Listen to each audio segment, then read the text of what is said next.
How do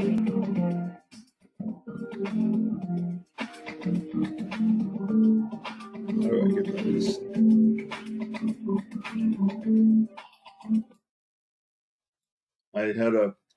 They've changed the Windows media player again, so there isn't a slider bar for the volume. So, but I've managed to kill it so that we can get to the show. So let me stop talking. I'm going to turn off my camera for now. And say good morning, good evening, good afternoon to people around the world. This is Martin Hubel, the host of the DB2Night Show. And my very special guest today is a good friend, Roy Boxwell from Segus, or Seg, depending on which part of the world you're in. How are you today, Roy? Very, very well. Thank you very much. Looking forward to the show. Yes, yeah, we had a major snowstorm here. We got about 20 centimeters of snow on the ground, which is enough to incapacitate a city of 8 million people. And people are out driving around on their summer tires on snow and having all sorts of sliding activity, I guess would be the best way to put that. And now we're into a deep freeze. We're down to about 10 degrees Fahrenheit or minus 12 Celsius. So it's kind of an interesting time. But enough about that. Let's move along and flip some slides so we can get to your presentation. As always, here's our social media page, Twitter. Make sure you follow hashtag DB2Night, and I'm trying to be really good about putting up the registration link on Twitter and also putting up when the YouTube replay is available. That also goes up on Twitter, so that's helpful, in addition to our normal replay blog on the DBI website. As always, our disclaimers. I think I've updated the date to the correct year this time, copyright 2023. We record everything. We respect people's trademarks. And if you participate in any way, you are being recorded. So with that, everything belongs to DBI and we'll move right along. Our normal quick announcements.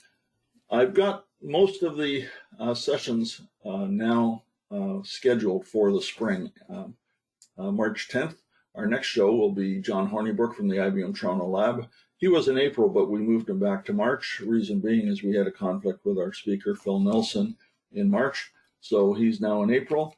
And after that, we have Dale McInnes speaking on DB2 Always On Architecture. That'll be a great thing. And Dale and John are very popular speakers. And Phil, through the years, has always had something interesting to say. So we're looking forward to that and our schedule there. And in June, I'll probably get another lab speaker, I hope, and we'll take it from there. Next month, we have Mariella Wyrock, a distinguished engineer from IBM Silicon Valley Lab, speaking on using profiles to monitor and control DB2 application contexts. And then in April and May, we have two of our regular great consultant speakers. Cheryl Larson is with Kyndryl now. She'll be speaking about DB2 mistakes. And Dave, I've got his commitment to be on the show, and he reminded me that I'd scheduled over IDUG. Apparently that's the Friday before IDUG now, and he'll be speaking. And on June 16th, we have Soumya Kameswaran of IBM Silicon Valley speaking on the user experience transformation strategy. So it's all good, and it's going to be a great end to the year. Also, DBI is our founding sponsor of the DB2Night Show, and as always, they have a link showing their demo of their software. If you watch that, they give you a gift card, and there's one for DB2 LUW. The only thing I've added to this slide for the first time in quite a while is they now support SQL Server as well with their tool set, and that's big news. Our winner from last show is Wanda Yang of RBC. Congratulations, Wanda. And I believe there's already a gift card delivered to you. As always, our sponsors are yours truly and DBI, and we're bringing you a show today. Now, we have some polls, but we always had this thing where if we like to show a little bit of entertainment. I was trying to put this into the webinar, but it didn't work. But what I do have here is a picture of the two co-hosts of the DB2Night Show, since Charlie went to the across the Rainbow Bridge to live on a farm last year, or at the end of just after Christmas a year ago. So here's Lily and Lacey making one of their debuts, and they're dogs from Texas, so they've never seen snow, but we have them running at great speed. It's absolutely a delight to watch these guys in the rain. Chihuahuas do not do rain. I mean, they are desert dogs, but we weren't sure what they would do with snow, but they're having a great time, and they make us smile every day. And they have a spot they go behind the shed. We don't know what they do back there. If we went to look, it would be like the Heisenberg principle. We would be affecting the results or something. Any attempt to measure something in fact changes the result. So there they are having a great time, and they just are, they're loving, trusting, and they just make us smile. It's just great. Okay, with that, let me take away the entertainment there and go back to doing polls, which are also in their own way entertaining. First one we'll do is the current what version of DB2 are you currently running? I think this allows you to vote on all of them, or any which ones you have. Oh, 13's been forgotten. Oh yeah, is that GA now? Yeah. Okay, we'll put that on there. Thank you for that. I got a couple of customers running 13. Brilliant. Those are the ones that keep you on your toes. They certainly do.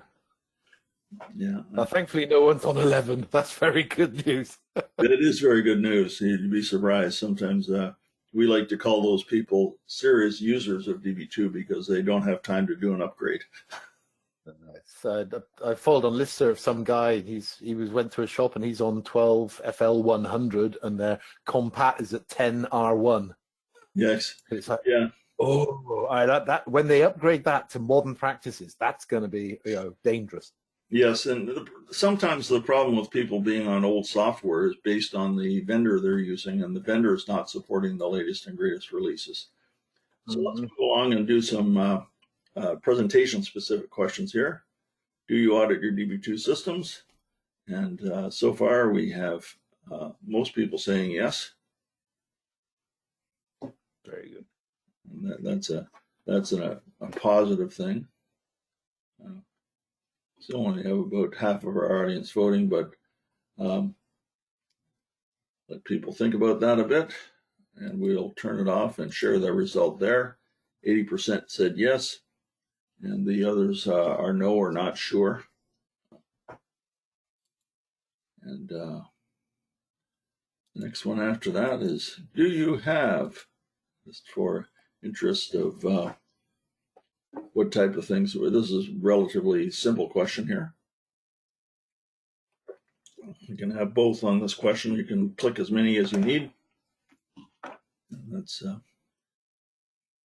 we always give you an out there at the end. And we're up to a good number of people have voted. Thank you for voting quickly. That means we can get on with our lives a little quicker, save 10 seconds here and there. And here we are. People are 50-50 on homegrown and vendor supplied. Yeah. And the last question before you get going is, are you involved with audits? Yes. And I'm assuming each person only has one role here. Are you involved with audits? I'm not sure. I'm definitely, yes, in a support role and also somebody else's responsibility, so that's okay. There's a very famous American president named Harry Truman, and he had a sign on his desk that said, "The buck starts here." Or maybe something like that. Kidding, it was "The buck stops here," but depends on the company. So let's close that off. Most people have voted on that. We'll we'll share the result on there. And it says yes or yes in a support role, and somebody else does it. And that's just fine. So we'll hide that for now, and we'll move on. And go back to over here. And Roy, I'll at this point we'll turn things over to you, make you the presenter, Okay. and as soon as you're up and ready, we'll you can take it away. I will again, as always, watch the question queue. Yes, please. And I'll break in where appropriate with various things. Okay. All answers are made with fingers crossed. And Aurora says, hi from Berlin. And that's fantastic. I hope you're enjoying it there, Aurora. That's great to see you on the show. Okay. I love Berlin. Yeah, it's a great place. I've been there 3 times, and every time was something new. Yeah, it's an incredible place, absolutely incredible place. Where I live also in Germany, but I live in a place called Wachtendonk, which is a little bit smaller. We have 4,000 people here. You're over by Dusseldorf, though, aren't you? I work in Dusseldorf. There's a lot more people there, but still nowhere near as many as in Berlin. Indeed. And of course, Berlin hasn't got anywhere near as many people as Toronto. That's the thing about the North American and world cities away from Europe. Some of them get really, these metropolitan places are just ridiculous. Yeah, really big. Shanghai, Tokyo, and those guys are also huge. Melbourne is about 10 million as well. So I'm always shocked. I'm always shocked when I go to Wikipedia and look at the list of the most populated cities. I think the top 20 are all Chinese, and most of them I've never heard of. Indeed, yeah. That's that I find really quite surprising. But anyway, now we're drifting off topic. Yes, I'll mute and we'll catch you where needed. Okay, so an audit a day keeps the lawyers at bay. Quick to run through the agenda. What do I want to discuss today with you all? Audit. Do you need it? Do you care? Judging by the polls, I would say you're all, nearly all of you, at least 50%, definitely taking care. Then I got a little bit of voting, not quite as good, but it's just a sort of a jokey thing, really. Then I want to run through with DB2 on Z what you need to audit, what you have to audit, in my opinion. And of course, how is then the fourth part, solution overview, how you can audit your DB2 subsystems. There's lots of different ways. I'm going to run through basically 4 or 5 different ways of doing it with pros and cons of all of them. And then at the end, what I call the viable way, which is obviously let DB2 do the magic. So, audit. Do you need it? Do you care? Yes. You've got to have audit. Without audit, you're dead. You're absolutely dead in the water. GDPR has been enforced now for a few years. It came in Europe with a lot of like trumpets and singing and stuff. People saying, it's going to be the end of the world. What's actually happened with GDPR is it has made a major impact in auditing. Every now and again you see the news, or you hear about Meta being fined or Google being fined, and you think, yeah, okay. You've got to go to this website, www.enforcementtracker.com, and just click on the fine column descending, and you'll see this.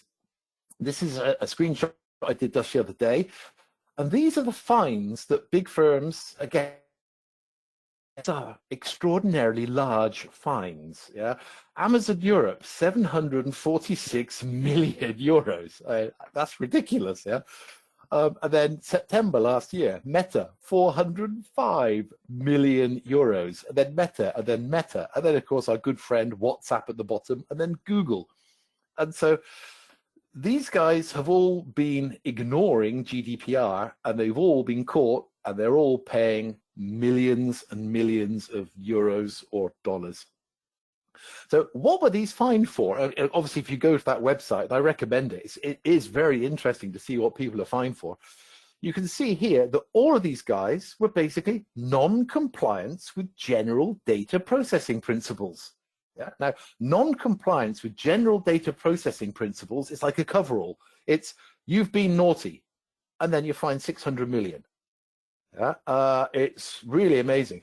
When you look here, there's a few 600 euros for posting a photo of somebody where they didn't ask for permission. It happens here as well. But all these big guys are basically non-compliance, apart from the last 2, insufficient technical and organizational measures to ensure informational security. That, for me, is due diligence. It's, are you even attempting to keep your data secure? If you're even not trying, then of course this is you. Yeah. And so GDPR is there. It's got teeth. It's biting.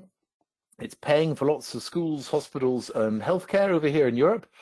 And the important bit is this Article 83, which is the fine, the administrative fine, effective, proportionate, and dissuasive. Those are the key words.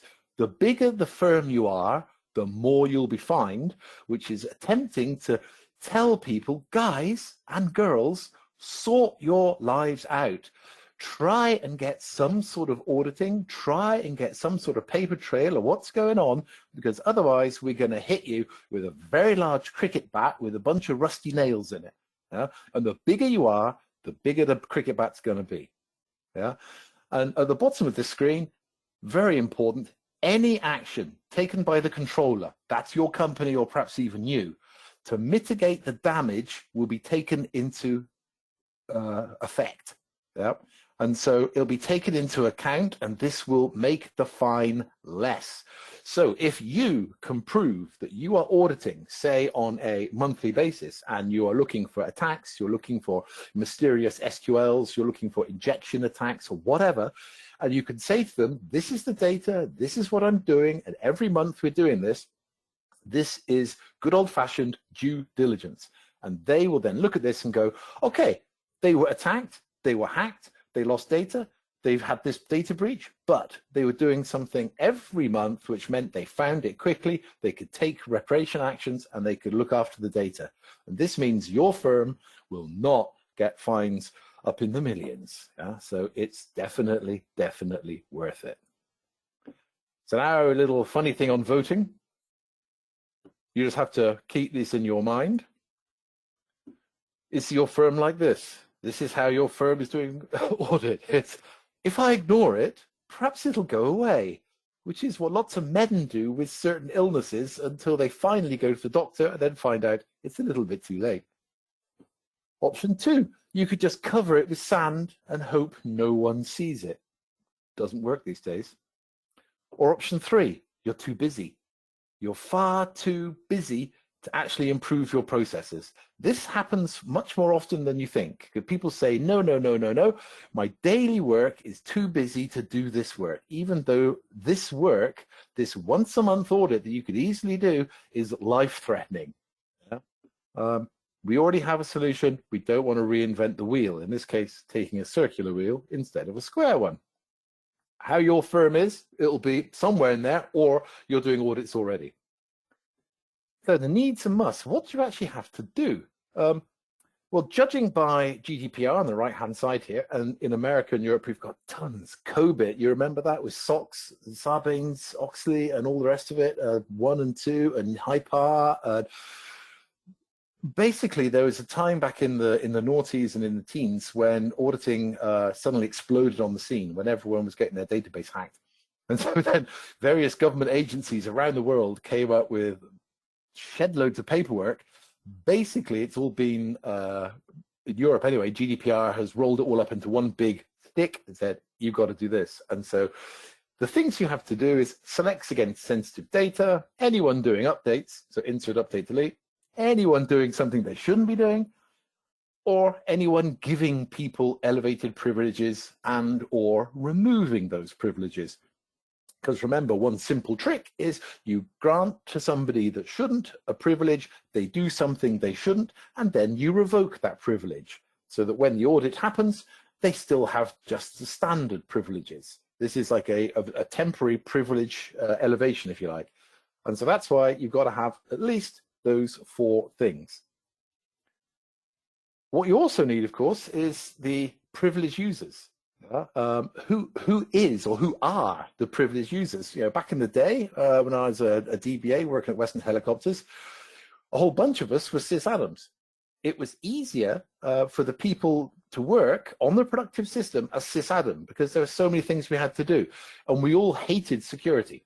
I don't know anyone who likes security. I'm sure there's a few RACF top secret ACF2 guys out there who really, really like security, but most people I know find security annoying and slow. And of course, the easiest way of fixing that is to have privileged users. Now, I've just spent some time the last week getting up to speed on SQL DI, data insights in DB2 It's the AI, the artificial intelligence built-in functions. And one of those parts that you have to install, it says, if the user who is installing this part has the RACF special attribute, you need do nothing else. And I had to burst out laughing because I just thought, I can't remember the last time that a TSO user had special in RACF. If an auditor were to see that, they would jump up and down and just get the guns out and go, who did this? I was surprised. Yeah. Even at my firm, we're a small firm, well, some of us are sysadmin. My alternate user IDs aren't sysadmin, so I can actually test things. And of course, none of us have got special. So anyway, you have to look for these privileged users because, of course, they do exist. You need them. But the privileged users, the sysadmin or the installed sysadmin, obviously as well, they need to be sort of like locked in a secure safe with single-use passwords. So that when something happens in production that requires a privileged user, they need to be able to do it. Otherwise, your jobs stop and of course, your business stops, which is not good. But then they've got a change request. They have a change order. The password is used. That one change is done. It is audited. Yeah, everything a privileged user does must be audited. Yeah, access changes or deletion of critical data. Inappropriate channels. This user ID should not be used perhaps from a cafe. It should not be used from an extranet. It should only be used from the internal systems, perhaps. Of course, these days, with a lot of people working from home, can't happen, but you should still be using VPNs. Yeah, and so inappropriate channels is, where's this access coming from? Schema modifications. Why would a privileged user be doing schema modifications? Not normally required. That should set alarm bells going. And also, of course, unauthorized addition of user accounts. That's what these people can do. The question is, why are they doing it? User accounts should be part of security, should not be part of privileged users. And I hate to say it, it still hurts me after all these years. You need to split. You need to use sysadmin for doing the sysadmin work, and you need secadmin for doing the security work. I know this is a red flag to lots of DBAs out there, and it's a loss of power. I know, I fully understand that. But from the auditing point of view, it's a disaster. You've got to split. Security has got to go to the security guys, and the sysadmin has got to stay in that wall safe with the code, which can only be used once. You also have to look at critical activities. Yeah? What are end users? What are your users actually doing? Are they doing something odd? One of the classics, which has happened a few times, is unusual access to excessive amounts of data. The classic there is a very stupid SQL injection. So instead of a where predicate being in there with a proper clause, it was 1 equals 1 or was simply inserted into the SQL string, which meant, of course, that all of the data passed because 1 equals 1 or is always true. And so suddenly, instead of maybe 1 or say 10 rows of data, you're getting 1,000,000 rows of data going down the line. This should definitely set alarm bells going. Then outside of standard working hours, obviously in a global world, this is a very tough call, but you can still geolocate where people are accessing your data. And so you should be able to see, hang on a minute, it's a Friday night, it's 11:30, Roy is almost certainly in the whiskey boat shaft having Guinness and whiskies. He would not be doing DB2 work. Yeah, and that should just simply set alarm bells going. And again, just like the privileged guys, inappropriate channels, extranet, intranet, and as I mentioned before. Then we have developers, analysts, and system admins looking at live productive systems. Now, of course, it used to be so simple back in the day. Yeah? You need test data. You need data to do QA tests. What do? You just copy it from production. Who cared? These days, everyone cares. You are simply no longer allowed to even think about accessing live production systems, let alone copying the data down. There's a whole bunch of tools out there for scrubbing data, randomizing data, changing data, but to the best of my knowledge, none of them actually work.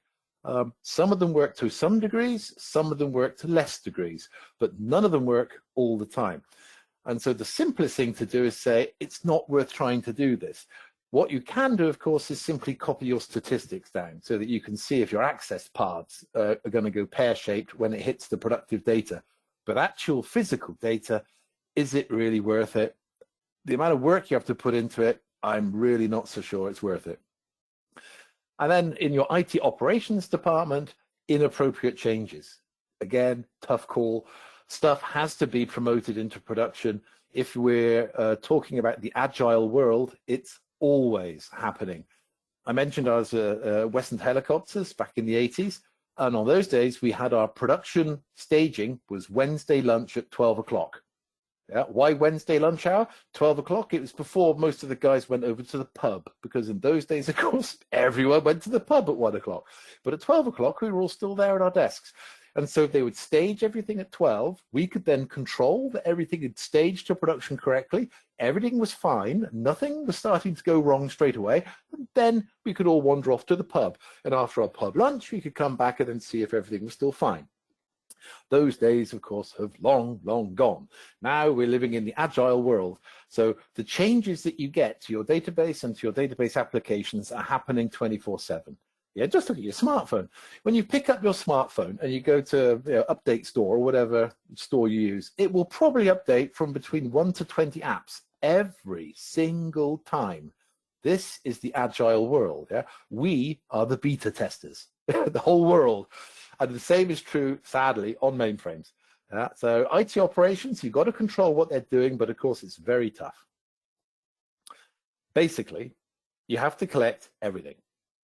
You don't know how you're going to be attacked. You don't know which way they're going to get into your system, and they will.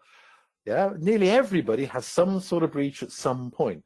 And of course, the way people attack keeps changing. You might get an email with some horrible software on it. You might get a user ID. You might be tricked. Phishing is the classic, of course. There's loads of ways. The only thing you can do, and the right due diligence, is collect everything. And if you have everything, you can always look at it and say, okay, we've been hacked. How did that happen? You do what's called forensics. And if you have all the data, you can then go back in time and say, what happened on Thursday? You say, I can see that guy stopped that trace. This guy got that grant, and then all that data disappeared. And this is repeated again, the due diligence. This saves you the massive fine because you're doing it, you found out what it is, and you can take corrective action. And of course, you have to inform anyone what's happened. That's also very important with GDPR. So you collect everything, every single select, including and most obviously against sensitive data. Obviously, it's a bit crazy to collect every single select, but against sensitive data, it's a must. All the DDL, DML, DCL, every single utility, including the offline ones, yeah? Not just the online. The onlines are easy. The offline ones are tougher, but you still got to get them all. Any commands. You might wonder about commands, but commands are very important, yeah? And if you're thinking of a denial of service attack, there's nothing simpler than a command, yeah? Just stopping your DDF. What would happen in production if some idiot did a stop DDF? It would not be good, yeah? Because what happens these days is you have your productive system with your DDFs, and then you have hundreds of servers, which are all talking to that DDF. When it stopped, it takes a while to come back, yeah? And all the time, the phone's ringing and the manager's breathing down your neck. And so you want the commands. And of course, without saying anything else, change of user ID authorizations, etc. You've got to collect all of them. And of course, as I mentioned briefly with utilities, you get stuff happening which isn't necessarily in DB2, but it's still all your data. You might be cloning. You almost certainly are doing backups, yeah, image copies, or you're doing system level backups these days. Most people tend to do system level backups. Then you have weird things like the extended statistics, which exist in tables like coldist and key target dist. Yeah, where there's column data stored in a catalog table that sometimes is granted to public. This is not a major breach because it's only going to be like maybe 1, 2 column rows of data or values of data, but it's still there and it shouldn't be. Huh? Utility output. If you run with report yes, the output is full of all the data that it's looking at, especially with run stats and reorg with inline run stats. This is the same problem with cold disk and key target disk. You've got to be careful who can look at this output. Unloads. If you can unload data, you basically get everything. Replication. You're replicating stuff automatically with Metro Mirror or whatever. This data is flying all over the place. And finally, you've got the underlying vSAN cluster. Now, over the years, of course, this has got better and better with encryption at rest and everything being encrypted and secure TCP/IP. So everything is getting better. But at the end of the day, you've still got to make sure, where is that tape going? I've put it to VTS. At some point, HSM is going to migrate it really onto tape. What is going to happen to that physical copy of that tape? Where's it going to go? Because if it's got data on it that contains anything that is to do with personal data, or perhaps your financial data and orders and whatever, you want to know. And you've got to make sure that you take care to destroy it. And remember that everyone these days has a right to be deleted. So you might have 2 years of data, but then Roy phones up and says, delete me. What's he going to do? You have to have a plan for this. You have to know what you're going to do, because I have a right to be deleted these days. And I have a right to then validate that I have been deleted. And I also have a right to see all the data that you have on me that you've got stored away in any form that I would like. So I might say, I want it printed out. And you then have to supply me with that. It's an interesting world. And last point, I mentioned it once and I'm going to mention it again, of course, your installation stuff, you have to do separation of duties. It is a sad day, I am aware, I will cry when it happens to me in my development, but it will have to happen. So how would you do this? Well, most homegrown solutions are based on using the DB2 audit traces. It's the simplest way of doing it. You got the classes 1, 2, 7, and 8, all with very low overhead, and these do your basic access violations. This is, you shouldn't look at this. Then you have all grants and revokes in the IFKID 141. So you can spot when people are granting and revoking. That's for this like momentary raising and lowering of access. And then you've got your assignment or modification of user ID. There's a whole bunch of IFKIDs here. I don't know why IBM did it so complex, but the idea here, of course, is there's so many ways to get to your data. And you start with, say, a user ID RLD box. I log on. That RLD box, of course, isn't a TSO user ID. It doesn't actually exist on the system. And so the first thing that happens is it gets translated into a real user ID. And that is what all these IFKIDs for various different systems and for various different reasons all do. They translate the primary author ID into a real primary author ID. And of course, you need to see all of these. You need to know what was the original user ID that came in, because otherwise, at the end of the day, if you have just, say, a technical user ID, worst case here, 1,000 people could be that technical user ID. You don't know who it was because you haven't got these IFKIDs. So you have to make sure you have those. Utilities, we mentioned this with data. You want to know utilities, when they're started, who's running them, what sort of things are going on, what data set names are being used. Naming conventions for image copy data sets are very important. Why? Because you're using ACS routines to allocate the data sets. Most ACS routines also have retention periods. Most of them also have the ability to encrypt at rest. If someone decides to unload the payroll system to dataset name boxwell.my.private.data, it won't. And then boxwell.roy.private.data can simply FTP it off the mainframe and it's gone. So you want to make sure that you know exactly what utilities are running, where, when, and who, and what data sets they're using. And that's why you need these IFKIDs. All of those got extremely low overhead. They're basically running in the background. You won't even notice it. Class 3, also very little. It's only DDL. And it's only for tables that have got the audit attribute. And as I mentioned right at the beginning, if you want to monitor selects, you should only do it for important tables, secure tables. For the secure tables, you would just set audit all on them, and then you get the selects that were going against it. And then it's quite cheap. Then we have class 4 and 5. Couple of IFKIDs, and these are the first update or delete or select against an audit changes or audit all table within a unit of record. This you will also need for your tables of interest, definitely. Class 10 is the IFKIDS 270, 271. Also extremely low overhead. This is all about trusted context. Now, a lot of people are starting to use trusted context. Took a while to get some traction, but a lot of people are using it because it gives you a really, really, really good way of manipulating the primary authorized ears when it comes in from a remote system, especially from servers. And so it's very, very good for that. And it gives you the ability to go role-based. And if you're an ACF2 user like I used to be, role-based is just genius. I love role-based security. Much better, in my humble opinion, than RACF or Top Secret. But I digress. And it also does the column, mask, and row permissions, because column, mask, and row, it's got nothing to do with trusted context, but it's just another security mechanism where you can say various people can look at this data as if they have a view. But without the hassle of creating a view and all the problems that views have, because you can't do it, you can't delete it if you're a DB Adam, even if you created it, whole bunch of problems with views. And so they came up with masks and row permissions. But of course, you want to know when people are fiddling around with create, drop, especially alter of mask and row permissions, in case someone has just put a big spanner in the works and opened everything up without really knowing it.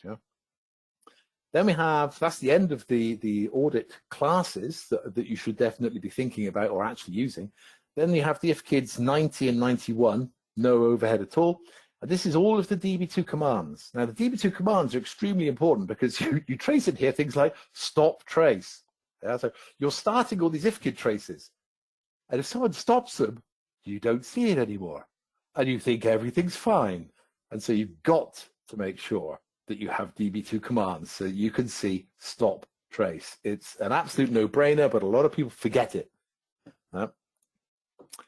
Okay, now we're going to quickly run through various ways that you can actually do all this data and integrate it. Basically, there's 4 ways. You've got the log, the DB2 trace, DB2 memory itself, which is the dynamic statement cache, and the EDM, what I tend to call the SSE, the static statement cache. And you've got DB2 exits, of course, which you can all leverage and use. So the log, what's good with the log? It comes with DB2. It supports all versions of DB2. There's no overhead because everything in the world is being logged anyway. There's no cost because it's there anyway. And nearly every company I've ever been to or seen has got some sort of log analysis tool. I've been to a bunch of IDUG presentations where people say, whatever you do, don't even think about writing your own. The log is very simple for IBM and a couple of other big firms, but it's very complex for a normal person with Rex. I would definitely not go down that road.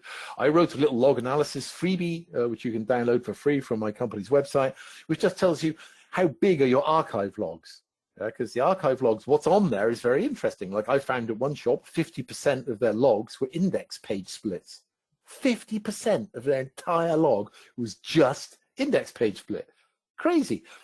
Alter the size of the indexes and the amount of logs dropped, IO dropped, CPU went down, everyone's happy. But you have to know what's on the log, And that's why I wrote that little tool. Big problem, of course, the comms selects are not on there. And up until recently, commands weren't on there. There's a whole bunch of stuff which isn't. And of course, using the log is a bit of a pain, putting it mildly. DB2 trace comes with DB2, supports all versions, no additional cost, apart from you've got to store and process the collected data. And of course, there is naturally a little bit of overhead with the traces. But I mean, I've been to shops where they've got hundreds, and it doesn't seem to affect most people. And a lot of shops already have trace data analysis tools. Post-processing from SMF, Megamon, my firm, Workload Expert. There's loads of firms have this sort of stuff. Cons, depending on the scope and the type, you might have overhead. That's very true. Of course, you have to build your own repository. Getting all this data is fine, but you've got to put it somewhere which you can then keep for X number of years. I specifically say years because you probably need this data for at least 7 years. And of course, this is an awfully large amount of data that you keep for 7 years, but there's ways around that. And if you don't use OPX, you're going to lose time because SMF, GTF, and SRV are not real time. OPX is real time. So OPX is happening in real time, and you're getting the IFKIDs as they're being caught. Sorry, as they're being thrown out, you're catching them with OPX. And so you've got to use OPX if you're going to go down this route. All the rest is too slow. Remember, oh, there's a question? Yes, I've got a question here from Brian. It says, I assume audit all on an application table with sensitive data. The trace specification somehow excludes application user IDs that we know are regularly using select on the table. No. No. No, if you do audit all, it will trace every single select from every single person that touches that table. Yes, that's I remember those from my days as an ACF2 administrator. Yeah, that's one of the reasons why audit all is not really recommended, apart from absolutely critical tables. Okay, thanks. Yeah. Okay, thanks for the question. With the traces, there's different types. You've got your stats, accounting, audit, monitor, performance, globals. There's different classes. There's hundreds of individual IFKIDs. And you can go from nearly no overhead to killing your machine. And the key difference is, where's it going? SMF, OPX, GTF, or SRF. SMF is the most commonly used. It's the most easiest to process. You have the DSM-1 SMFP. Normally, most people do once a day a cut, which means you're a day behind the audit straight away. And remember, with GDPR, due diligence, and all the rest of it, you're normally given 2 days. Yeah, that's it. You're given 2 days to actually react. So if it takes you a day to see that something's happened, that gives you a day to do all the work. That's cutting it a bit fine, if you ask me. OPX is very efficient, but you're going to have to write all that in assembler. Yeah, no easy way of doing this in any other high-level language. Yeah, and the example, the DSM-1 STMP, is terrible. It's a waste of space. But I can understand when it was written, it made sense. GTF is great, especially if you want to stop your production machine. GTF, if you start IFKID 58, for example, which traces everything in SQL, your machine will stop and you will fill up at least 5 packs of 3390 mod 9s instantly. You use that when you really, really have to use it, and normally when the IBM second level support is holding your hand. Yeah, GTF is extremely dangerous if you run it for too long on a productive system. You got to really think about it. And the serviceability routine, I've never had the pleasure of using it. I presume that's something which IBM keep up their sleeve for when something really strange happens.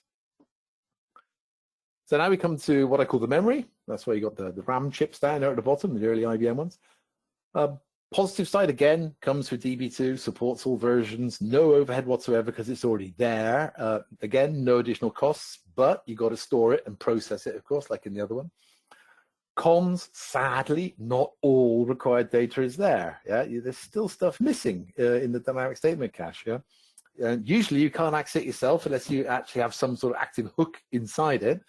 And the information, especially in the DSC, can be extremely volatile, which means you have your dynamic statement cache, and SQL comes in from some user, executes, and is then thrown away straight away. So unless you're lucky, when you snap the DSC or snap the cache, you're going to miss that SQL. Yeah? So that's one of the major disadvantages of the dynamic statement cache. It is just too volatile. Exits, of course, are great. Comes with DB2, supports all versions. Again, no additional costs. The big problem with exits is, again, you're not getting all the data you need. You need a lot of coding to catch and process the data, and you got to get it absolutely bulletproof right. As you are probably all aware, if you write exits, I used to play around with field exits. If you get that wrong, everything stops. So you've got to really watch out. And of course, the overhead, depending on what you do in that exit, might be crazy, unless you're doing really simple stuff. So you have to be careful with exits. In fact, I would definitely recommend not using exits. Additional tools, and this, of course, is where I come in. There's lots of solutions. The market is full of audit stuff. They're usually easy to use and more powerful, of course. The problem is we actually do like to get money for it. Hate to say it, we do like to get paid.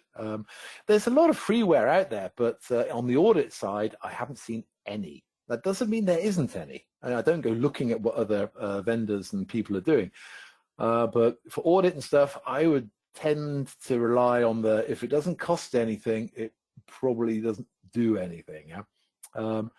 The implementation and processing can or may be significant, depending on what you want that solution to do. It's possible to go from 0 to 11, very easy. And you might require additional appliances. So the more appliances you have, whether they're physical appliances or virtual appliances, bring their own problems with them. There's no such thing as a free lunch. And so what you need is an efficient data collection. You need repositories where you can save away all that data. And with all this data, you also, of course, by default, get the performance data, the accounting and stuff as well. Some solutions out there use hooks into DB2 address spaces. I'm not a fan of that. You can bring down LPAR, you can bring down DB2 very easily with hooks, especially when an APAR comes along and then your hook is totally wrong. Can be very, very dangerous. So I would definitely not do that. Stick with the vanilla DB2, I think is the right phrase. And as I mentioned briefly, the additional appliances, sometimes there's 100 more virtual appliances. And depending on what system you're looking at, the data is either unencrypted or encrypted going through the network. If the connections get lost, which of course they do, because we're talking TCP/IP stacks here, it backs up the data. It tries not to lose it, of course, but at some point, even the buffer gets full, and then you are simply losing data. And of course, this is fantastic for attackers if they think or know that you've got these things, because then they can do a denial of service attack right on your appliances. And so while your appliances are being flooded with inaccurate TCP/IP packets, they're not doing the work of actually collecting all the audit data. So you've got to watch out for this. This is stuff which is there. It's documented by the various vendors, but it's sort of put onto the last page under not really important Appendix 6. So going back to our agenda, wrapping up in a bit, the viable way, let DB2 do the magic. And I'm a big fan of it. DB2's been there for years. It's rock solid. Use the key functions is there. You benefit from the security within DB2, or even if you've got an external security like RACF, ACF2, or Top Secret, the security there is really, really good. You, of course, have mainframe compression, which is fantastic. You have the native DB2 functions are all in there. And you've got extended client identification registers. Now, these are really, really handy. I'm going to get onto that in a minute. Why? So what functions do you need? What's got to be there? Well, this is just a list. Using OPX buffers, you've got to do that because you don't want the overhead of anything else. You don't want the delay of SMF. So your system, however it works or however you write it, has got to be OPX. The minimum requirement is you've got to be running 316, 318 to get your dynamic SQLs. You need also the 317 sort of running. It's a fake in reality. And what you need to do is you have to do a regular extract to catch the SQLs before they get flushed. This, of course, means you have to know your flush rate. I did a blog on our newsletter site about a small parameter with a big effect about 3 years ago. There's various small parameters which people don't think about in the ZPARMs, which have a massive effect on the amount of time that dynamic SQL stays in the cache. Read that blog. I can definitely recommend it. My customers have done it, and they've seen their flush rate on the hourly level go down to 0, which of course is a perfect world. And if you're then snapping this every hour and nothing is being flushed, you're getting the complete SQL that's running on your enterprise all the time, which is heaven. If you make that in 1 hour, that's fantastic. Next up, you need the 400, 401. This is the static SQL. This doesn't tend to flush as heavily as dynamic SQL, depending on how often you're doing rebinds, of course. They kick out the static SQLs. And here, you need to make sure you access, when you've got that SQL, the syspack statement to get the SQL text. Unlike the dynamic SQL, the static SQL is not in the IFKID. Why? It's in the syspack statement with statement ID. You can do a direct select on it, and then you can squirrel that statement away straight away. So with just these 4, call it 4.5 IFKIDs, you've got all the SQL that's running on your enterprise, which is a very good start. But you need to put some icing on the cake. We have our utility start, phase change, and stop, 23, 24, 25. This has gone a little bit now into history because you've now got the sys utilities table is available, and coming up in 13 is the sys utilities object table. Yeah? But sadly, they still don't write away what comes in the 219 and the 220, which is dataset names. And as I mentioned earlier, when people are unloading or taking data away and image copying it, you want to see the dataset names. Yeah? So you still need the 219 and the 220. Then we have the whole bunch of SQL ID settings that I talked about. This is where you translate an incoming SQL from RLT box to tech user 73 or whatever. And you want to say who was the original user, where did he or she come from, and what is my new user ID. You must get them done. Otherwise, you have no idea who is accessing your system. These are critically important. Now we have one which is, I call this nice to have, yeah? This is all of the DDL that's running on your machine. This I don't see as too critical, but some auditors say they have to see when stuff is happening on the machine, who's creating tables, dropping indexes, whatever, and then you've got to have these two. Next up, 9091. These are commands, and the 91 is the command completion status. At least the 90 is an absolute must. You have to see who is issuing which commands from where and when on your machine. Otherwise, you are blind. You don't know what was really running, which is terrible if you think about it. 140, authorization failures. Is anyone doing something they shouldn't? 141, authorization changes. Who's been granted? Why? Who did that? 143, 144, someone's doing something to a table with audit. 197 is one of these nice to haves. I like it because it's every single console message, and the console messages sometimes contain auditable information that is good to have, and it's a very low overhead because it's only the messages that come out. You can imagine it's not that many, and it's actually very interesting. Then we have our 269 to 271, the trusted context masks and rows. Then we have a weirdie, and this is very strange, the 361. This is the administrative authority usage, and here you have to be extremely careful.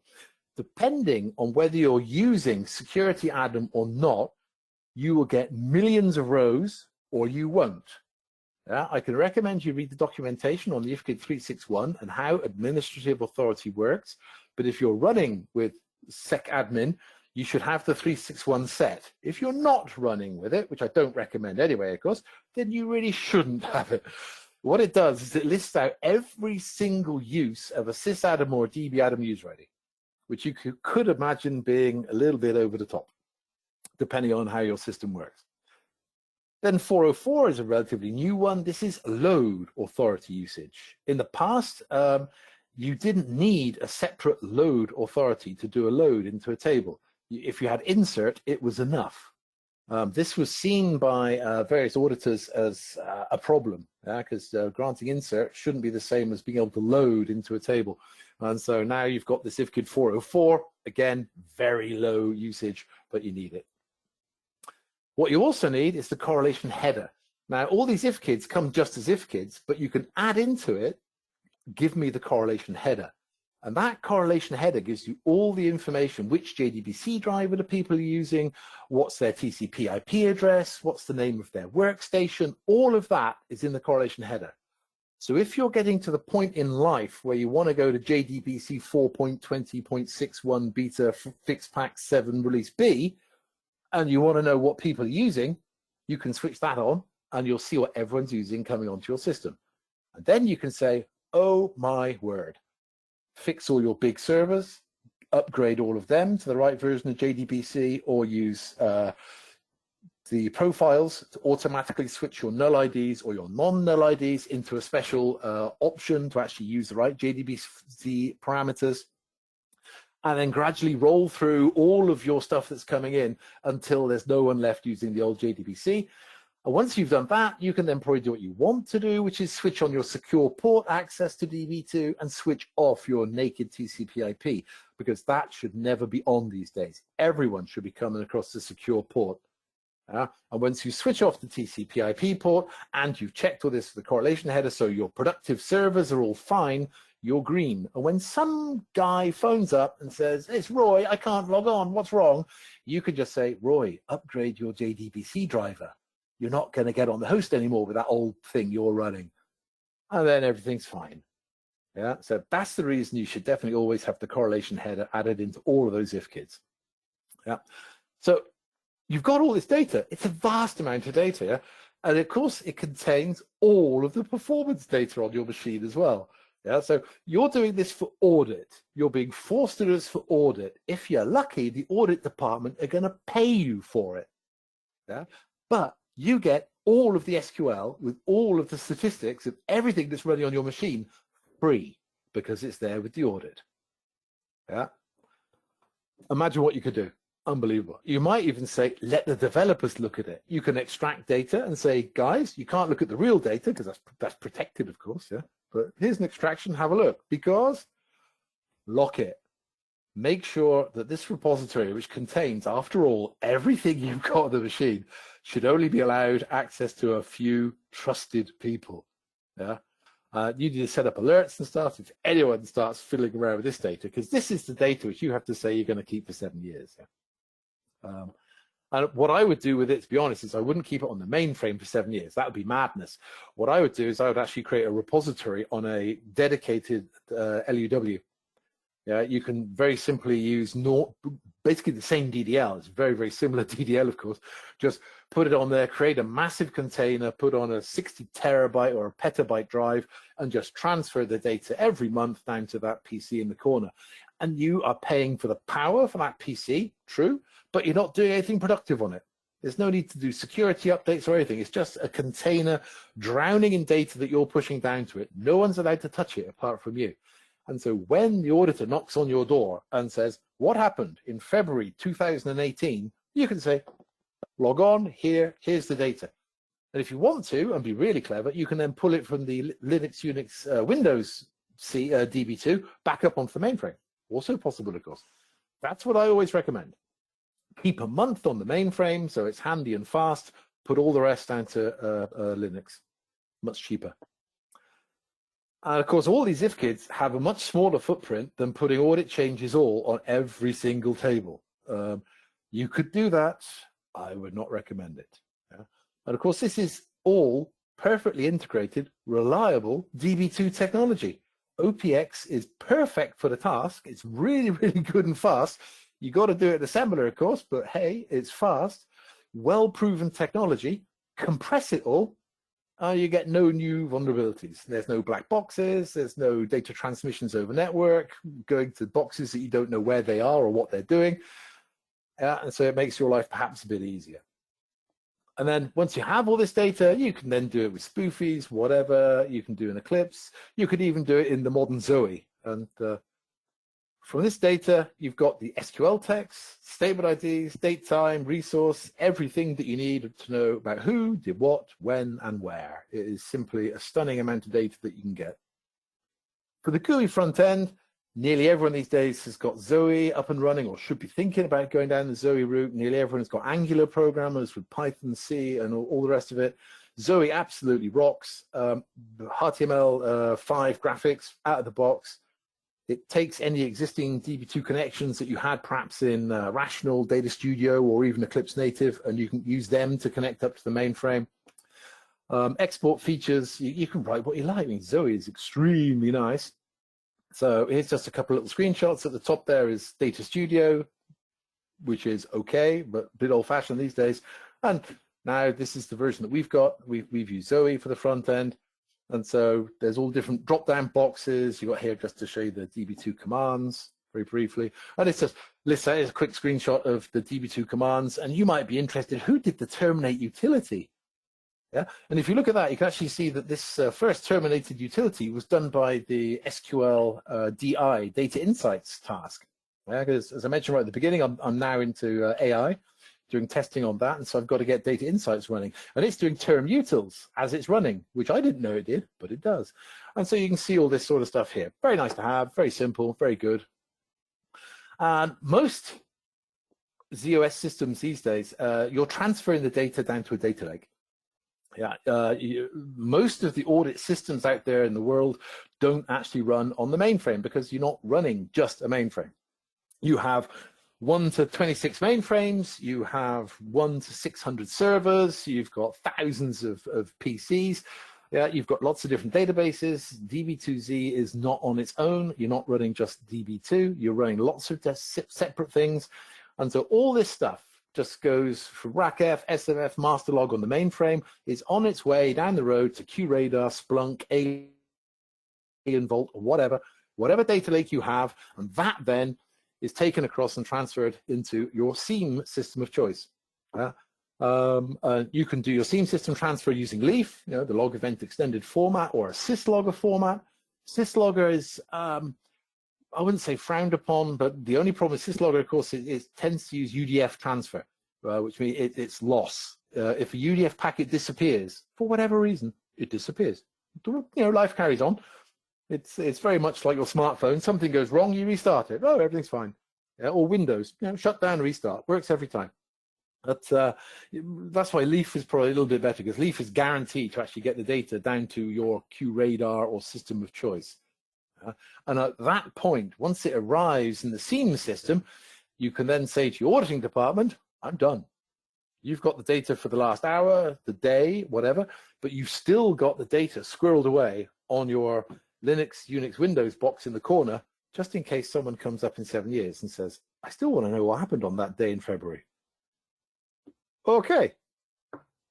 I hope that was of interest. We're running a bit late, or I've made it perfectly in time. I must admit, I can't tell. Okay, back to you, Martin, I think. Actually, you're pretty much on time. We let people go to quarter past the hour these days because we don't like to cut people off. But in the meantime, let me take back control here. Okay. We had a good-looking studio audience today. We had a lot of people on, and that's just great. Oh, I thought you meant I was good-looking. And you are too. I've got a picture of you up on my screen there. Ooh, that's a few years old. I have to send you a new picture, I think. Yeah, it's about time that I had one picture of one guy that was so old. He says he's gone fully gray, and the picture was not. But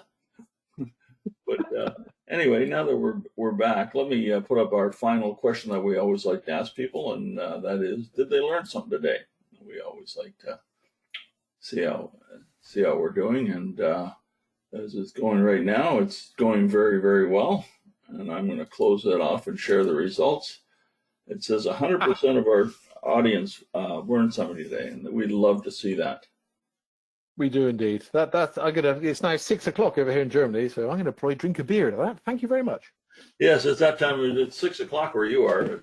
Around here, Yep. I'd be doing that pub lunch thing, but it used to happen in Canada on Fridays where we'd all be out in the pub. But these days, that's all stopped these days. much more American influence. We all just drink Coke. What can I say?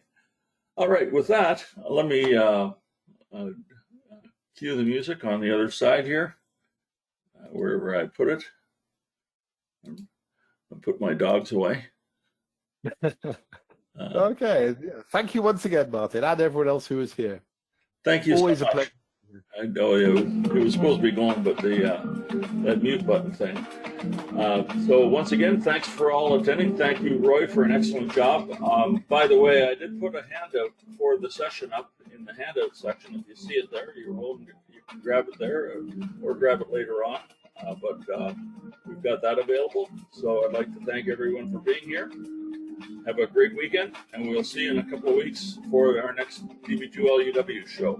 All the best to you all. Yep. Bye. Bye. Bye-bye.